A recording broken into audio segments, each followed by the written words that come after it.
Yeah, me and my mum was there. She came from Cricklewood to Golders Green till she got a yard in Wembley. That was what my grandfather helped us get through him working and gave us a deposit, gave my mum a deposit to get a flat.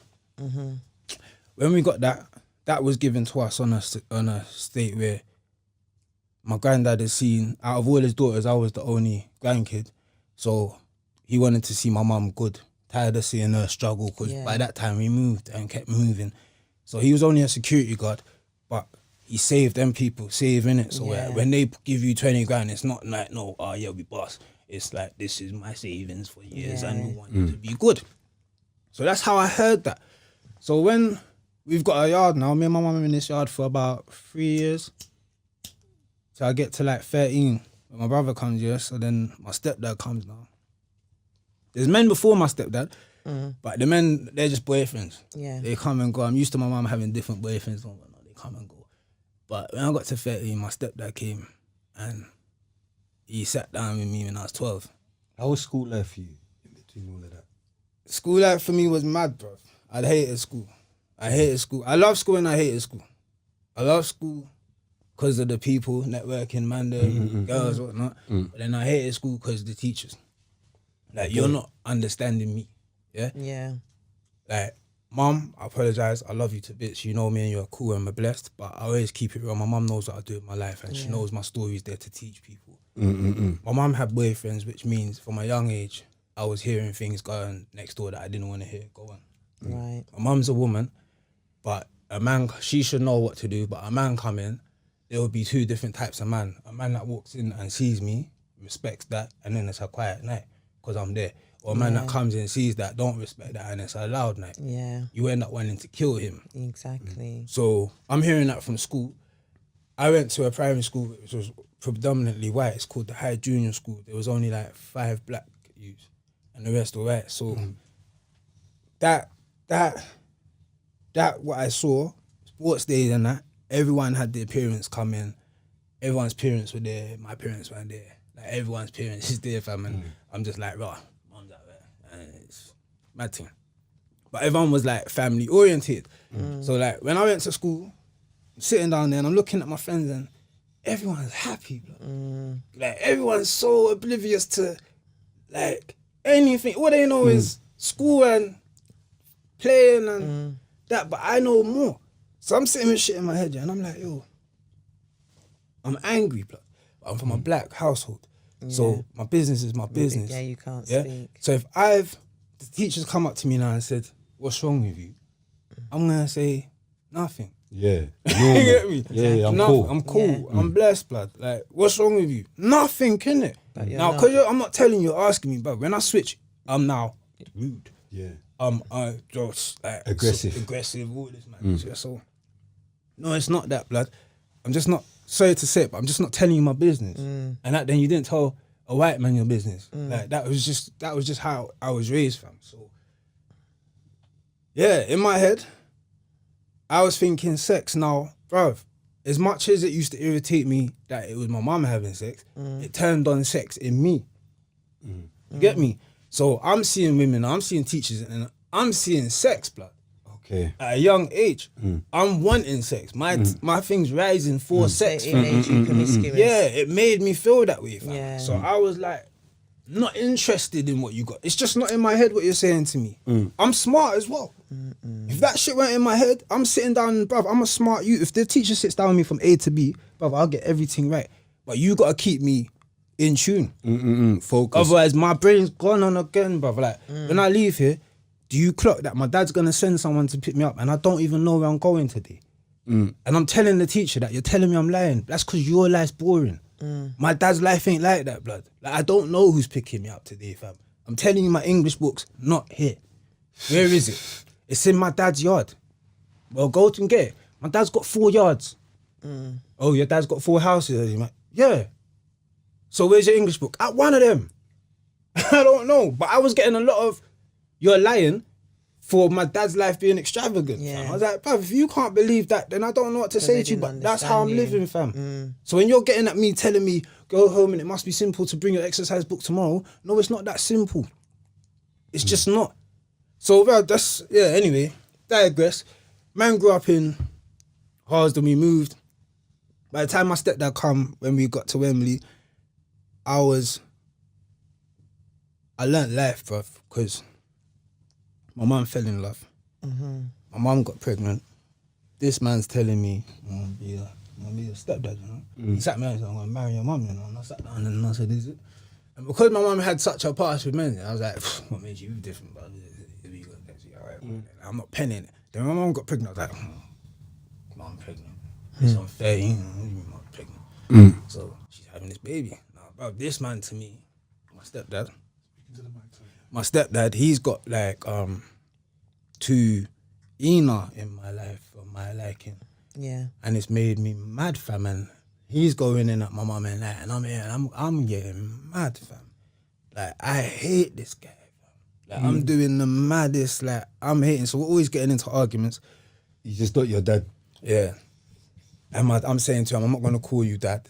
These times, yeah, the man's trying to take me football. Yeah. The man's Trying trying. to do better. Yeah, It's just not your fam. dad. You're just not my dad, and you're weird. Like, my 'Cause you dad weren't- don't because wear you weird weren't- boots. because you- My dad, he was like a black Yeah. man, just like cowboy style. And I'm like, bro, I don't get you, fam. I don't relate to you. I don't want you to come near my brethren. Like, we don't relate to you, blood. You sing Michael Jackson, like, you perform Michael Jackson songs, bro. Like, you are embarrassment to me, bro. I don't know what. I don't like you, bro. And you are drunk.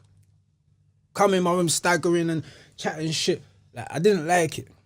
Yeah, and then there was issues with my mum, and then something happened to him where his daughter died. His daughter was in Grenada. R.I.P. Julie. And then it changed how he was as a person. It changed how he was towards my mum, and it changed how he was towards my little brother. And he became one of the greatest fathers to my little brother. And I started witnessing something that I never saw, like a dad about. Like, but he wasn't my dad. Me and him still had major issues, but you were still a great dad. So they had a family, as far as I was concerned. It was my mum, my little brother, and my stepdad. I'm not always, bro. I'm telling you, in that situation, yeah, Did you feel you don't left out? always fit. Yeah, there's just a time where it's a family picture. You just don't always fit. As much as your mum wants you to fit, yeah, you're not his son. Yeah? Yeah. There's always gonna be that little awkwardness. And it's just that. So when you see me, I'm sensitive. So when I felt that, all I gotta do is feel that for more than 2 hours, and I'm on a mat. Like, it's my mouth, my loud mouth, and all that information that I built from learning up in the salon, all how to cuss, all how to do that, all the information about everything that I know about you, that I've put it all together, and I'm ready to go. Yeah? I'm ready to blow at any adult that's got anything to say, because no one can't tell me nothing right now, fam.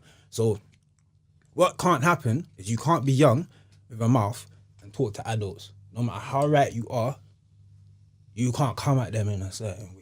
You gotta address it down, blood, in a way that it might not even be understood how much you gotta address it down, because it's not your bracket. It's not even your. You shouldn't be talking like that. That's what I got a lot of, yeah. So, yeah, man, just going through that with my stepdad. I got kicked out early.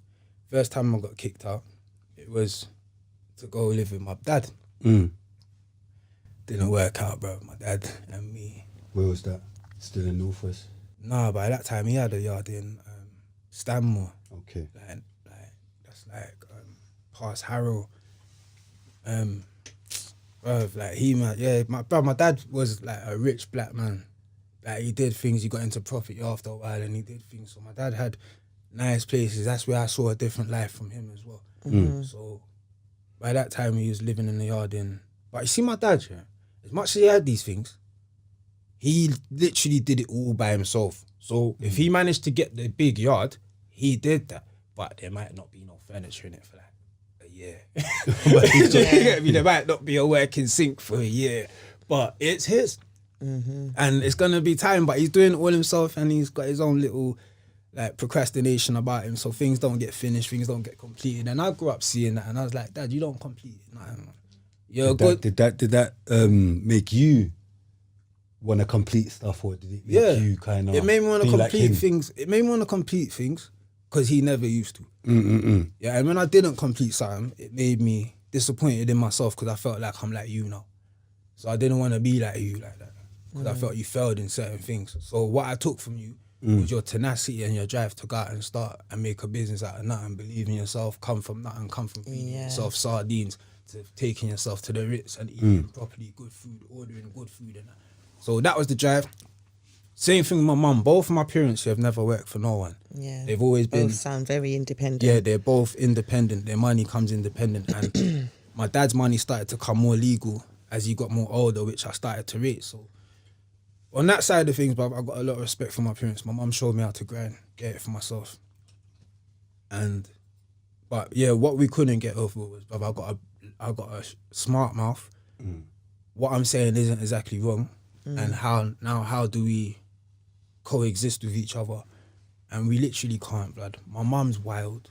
My dad's calm, but when he flips, that's it. So I'm a mixture of both, fam. So when I'm dealing with both of them, there's just no working things out for now, fam. Does your mum and dad get on with each other? They got on with each other, but then they didn't really have a relationship through most of my life. Like they could go 10 years without talking to each other after school days, and that's another thing. They'd only get together when I was in school, when I was in trouble. Like they come down and now you're best of friends, and that used to wind me up. And like, yo, you know, I'm a captain of a basketball team and I do these things. Like I can run and you lot don't come for none of that. And I used to say that to them at that age. It weren't nothing that I'm thinking now. I used to say that then. I'd be like, do you lot get you don't come to my things? And you're here now talking to me now. So when my mum would tell you, if I put on the phone loudspeaker now, she'll tell you, yes. Yeah. We used to have these conversations. But my mum's stubborn, cold, and my dad, pride. So I can't be right. So it was a battle. So I was alone all the time. And that's when I say to you... And it must have been hard coming from a kid as well, you know, like a kid telling you the ugly truth. Yeah. You know, like it must have been hard for them to accept it. It is. And I weren't stupid. Because you know what I used to hate?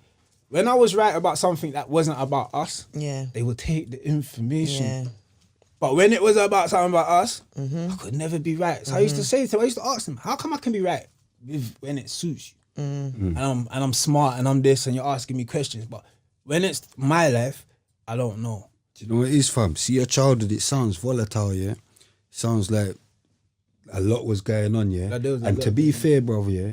Like, not to be stereotypical, but to be stereotypical. Your childhood just sounds like one that you're supposed to end up in Feltham. So I'm just interested in how you navigated around being that guy that ends up going to prison. Because to me, hearing how you brought up or whatever, your childhood, I don't know if I would blame you. Bro, do you know what? Do you get what I'm saying? So I just want to know how, like, all right, I hear that. It's mad. Your childhood just sounds mad. I get that. Blood. But I want to know, because for what you're doing now, bruv, like, I'm even more proud of you. Do you get what I'm trying to say? We're going to get into that with the bite storms and all that. But I'm trying to work out what made you change. Yeah, like what did you have an outlet? Like, because it sounds like you was very misunderstood and everything. Like, did you have an outlet of anything? There was no outlet, man. My outlet was trouble. Like, literally caused trouble. You asked me how I escaped jail, bro.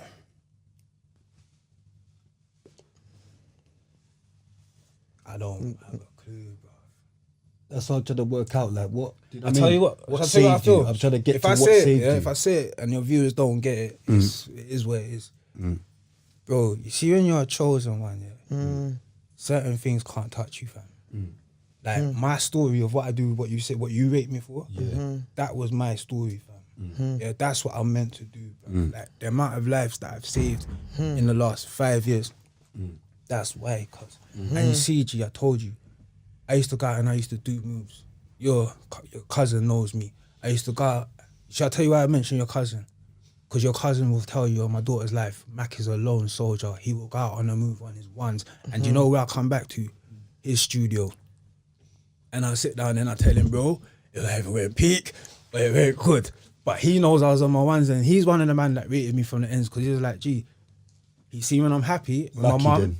Yeah, I'm happy with my mum, and I go to the studio and I spit, and I'm like, yeah, he goes, you're cool. But then he saw the bad days with my mum where it's like, gee, I'm coming in, it is what it is, fam. And he knows bad, man.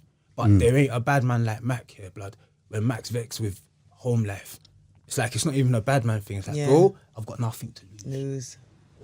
So let's go. It's not that I'm bad. It's just that, bro, I got nothing to lose. So how did I start at jail, bro? When I did things, God forgive me for saying this, but I repented, fam. Like immediately, cuz. Like immediately. Like I go do the dirt, and bruv, even if I'm with the man them, if it's 5 seconds, 10 seconds for me to step aside, sorry. You get me? So your conscience never left you? Never, fam. Never left me, because I had people like from growing up in my barbershop that would, like little things they used to say over my head, cutting my hair, and that would just stick in my head, fam, like save my life with certain things. So big up the barber them, you know. Faisals, innit? Big up the barber them, you know. He's such an you get what I'm saying? Because barbers, big up the Faisal. Now barbers alone, just their self and how they are. But a barber shop is important. Nah, brother, you know, barber because shop. even my barber, big up Barber Mark, you get me? But yeah, man get some gems from the barber them still. And that's what it was, fam. So I'll be real with you, like, yeah. A lot of people, I've heard a lot of people talk on podcasts and they tell their stories about how they got caught. Bro, no disrespect to them, a real G would tell you you're stupid. Like how you did the move was stupid. Them old gangsters, if they really will, when they come out and just say, brother, I'm stupid. I weren't thinking, a lot of them was on drugs, but I've never sniffed nothing in my life. Do you get me? I've never done a move high. There's one person on the chair that can say that still. Yeah. There's one person on this chair that can say that still. Me. Obviously. But and me as well. Yeah. On this chair. Oh, sorry. On this chair still. No, no one got it, but bro, no one got it, but cool. Do you know why though? Do you know why? Because like how life went for me, fam, I was bad. So when I got kicked out the next time from my mum's house, I tried to go back, didn't work out, got kicked out on a bigger level. No one wanted me. They said to me, my uncle now, who's coming out of jail, out of jail yet, they've given him a yard. But he's got the yard a week before he's come out. So I've gone to him, had to go link him. He's giving me the keys. And he says, this is the address. There's no sat-nav back then, you know. I got a direct way there to this yard. I found it. It's in some area, Pinner. And I got there, bro. My uncle's on road. He's from Press Road, yeah. We got the Press Road, man. Yeah. And then he's on smoke. He's on this. He's on doing that. He's taking crack. He's taking coke. He's taking every drug and he's bursting needles. He's doing it all, bro. But he's still a bad man. And he's still on point. But you see... Allegedly on point. No, but what he didn't tell me, when I was living with him... that sounded like a lot. No, allegedly on point. Yeah, and what he didn't tell me... No, bruv, he moved on point because I didn't know he took drugs until I was moving food with them, innit? I started shutting. I started shutting with them. And then I went out to liquor drawer, come back, and then I caught his nose in it, fam. So... Then he was like, and I was like, bro, it was like a movie. I was like, oh God, brother, what happened to the weed? We don't do that. That's what I was told. You get me? That's what I was, bruv. He didn't beat up his brethren, but one time his brethren tried roll something in my zoo, and he clocked. Yeah. And he told his brethren, bruv, he had his brethren up. He said, bro, don't fuck with my nephew. You get me? Like, don't ever do that again in your life. So he knew not to do it to me, but he didn't want me to be He didn't want me to be disappointed growing up. Even though, but bruv, I was forced to him. And he's a road man. But he still gets the fact that I'm his nephew. And he wouldn't want me to see that. So, through his drug life, yeah, I saw pain, bruv. I was 18 looking after him. And coming down from shit like him getting in cars and driving it like 5 miles per hour into a wall, getting out, drinking a bottle of E&J from a whole bottle to nothing in a minute, bruv, to calm down. You get me? So that was on my 18th birthday, bro. I woke up to that shit and I thought like, wow, my uncle's dead, bro. He's gonna die or he's whatever, bro. But he's gone. So G, there was a lot of shit where when that happened, I was on moves with my uncle, bro. Hi. I've got him in the car. He's a gallus as well. So he's got a girl in the car, bro. I'm not insured. I've got no license, no nothing, and I'm moving mad hot. And bruv, I'm the only sane person in this car, bruv. I'm the only sober person that ain't sniffed nothing in this whip, cuz. So, bruv, I'm switching. On gal, I'm switching. I'm like kicking gal out of the car like, bruv, you don't care for my uncle. At the end of the day, bruv, it's me and my blood in this car, innit? And I don't have him slipping. So, bro, imagine being controlled by someone on drugs. Your uncle, you gotta listen to them. So, we're going here. Well, you can tell he's buzzing as well. Yeah, he's buzzing, fam. Like, we gotta go. I follow him. gotta go. I follow you, gotta go. By the end of the night, I always end up looking after you. So I become the driver. I was always the designated driver, drive. So I saw a lot, G, and that, when I saw that, bro, when I started moving food and that, first time I moved food was out of that block from him. And then I went to Licks at him, and it was a black brother blood. And I looked at him and you got to remember, my uncle's mixed race. So when I've looked at this black, I felt like, you kind of don't have respect for black people. So I wouldn't never sell my black blood or something, bro. So I was like, looked at him, he got in the car, he was black, bro. I said to him, bro, I clapped him up, I said, bro, don't ever fucking phone this number back, bro. I ain't selling you nothing. I said, bro, get out of the car. But you see them, bro, I'm so naive to the game. Like, that's just the game, innit? But back then, bro, when I'm in it, I'm naive to it, fam. Like, fam, money's money. They take it, that's your life, that's your business. Back then, innit? But really, how I saw it, guys, was, nah. So you see little moves like that, G. I've gone out on moves, and I've been more like, you know what? Nah, the kids ain't getting it. Like we can, like I've done it. So when you say how I escaped jail, fam, I literally think it's my conscious decision that it's always me and God in a conversation. Yeah. Like, God, I'm here, but I know that none of these guys don't give two roots about me, blood. Yeah, and coming up in Northwest, there was